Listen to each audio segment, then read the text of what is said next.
ये सब कैसे हुआ बताओ ना। मेरे सोना का कौन बुरा हाल किया है, हमरा जानू का गलिया लाल किया है। पूरा शहर बेबी था लॉकडाउन। अच्छा तुमसे मिलने आए थे तेरे टाउन। हाँ हमारा ऐसे कि जैसे कोनो खून किए हैं, लेकिन मरलस के। अरे तो रुको ना बताते हैं ना। अरे अरे अरे अरे मास्क पहन तेरी दीदी थी निकली। हाँ? तुमको समझ रात चूम लिए हैं। ओए माँ। मास्क पहन तेरी दीदी थी निकली। तुमको समझ रात चूम लिए हैं। डंटवा में सैनिटाइजर लगा लगा के मार रहा था तुम्हारा भाई, हम कभी भूलेंगे? ओहो तुम भी ना एकदम बुद्धू हो।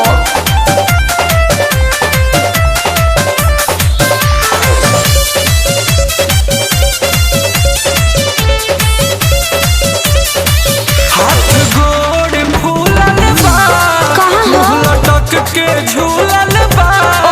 दोनों गाल भइल जैसे ठीक हो जाए। अमरूद घुलल बा।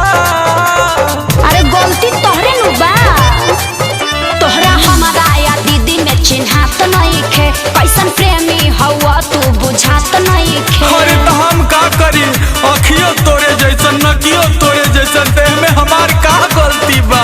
तोरे से मिलने आए तो का जुलूम किए हैं। अरे बड़ी उठा उठा के पटक ले बा, हमरा तो मिलहू आवे के मन ना करत रहे। हाँ। अरे मास्क पहन तेरी दीदी थी निकली। तुमको समझ रात चूम लिए। लबर लबर क्यों करते मास्क हो? पहन तेरी दीदी थी निकली। तुमको समझ रात चूम लिए हैं। अरे हमार दीदी ही तो हमरे नियन नु होई।